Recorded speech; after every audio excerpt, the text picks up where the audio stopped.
All right, let's talk about one of China's most legendary and honestly most puzzling fund managers, Feng Liu.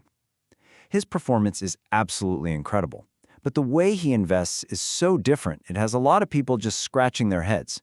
So what's really going on here? Well, here's the thing. The man himself gives a pretty blunt warning. He says that just looking at his portfolio and copying his homework, as he puts it, is pretty much guaranteed to fail.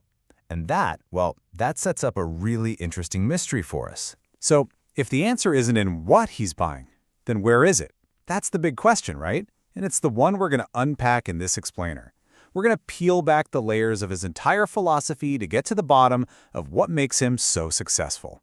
Okay, let's get into it. First, you gotta understand the legend. Feng Liu wasn't always this big-shot fund manager at Gaoyi Asset Management. He started out as a super popular retail investor online. He's got this huge devoted following. But like we just saw, he's always telling them, don't just copy me.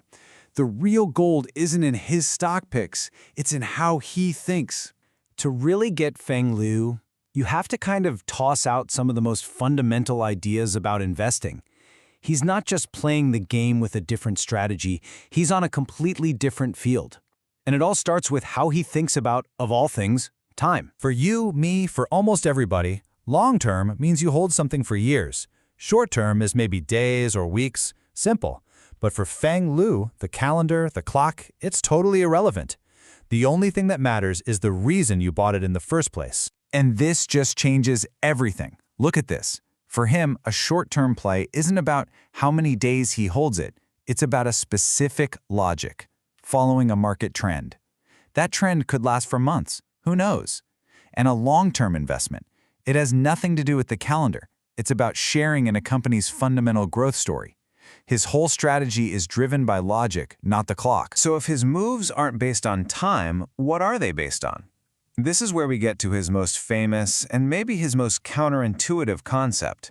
It's an investment philosophy he calls the weakness system. And this, right here, this is the core of it all.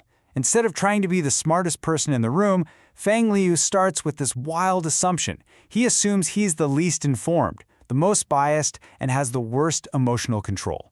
He builds his entire system not to show off his genius, but to protect himself from his own, very human flaws. You see the paradox here? The typical strong investor thinks, my research is so good, I have an edge. I can predict what's next. But Feng Liu's weak investor thinks, I know I'm going to make mistakes, so I'm not going to predict anything.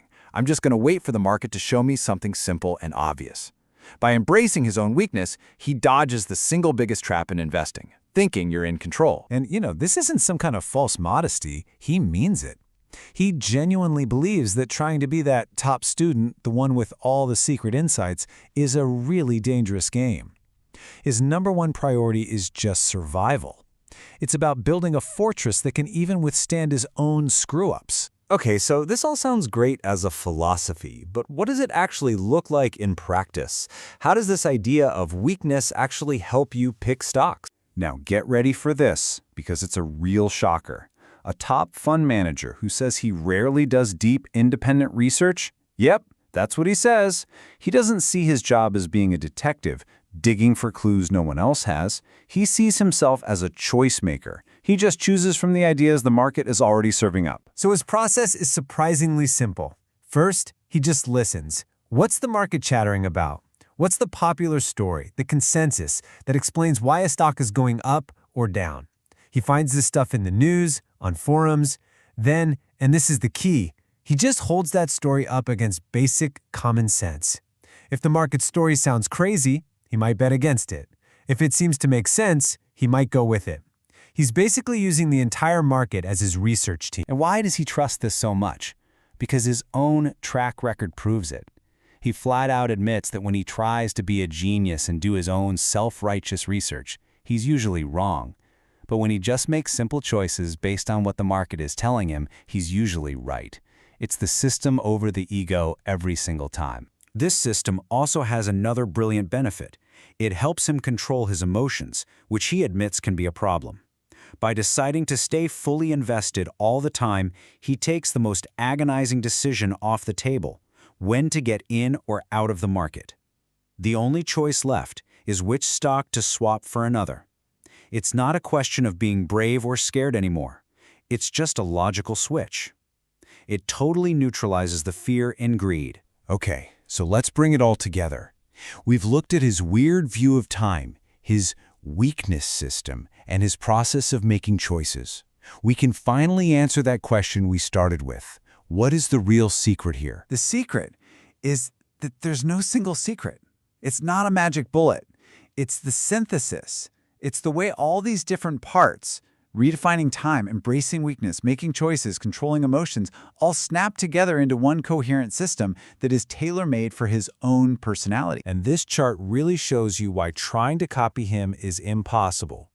I mean, when you look at a stock in his portfolio, you have absolutely no idea why it's there. He admits it himself. Some are his big, high-conviction ideas, but others, they might just be what he calls luck-based plays, or even just placeholders for stocks he wants to research later. Some are just there to fill up space so he stays fully invested. So let's just be crystal clear. Copying his trades fails for a few big reasons.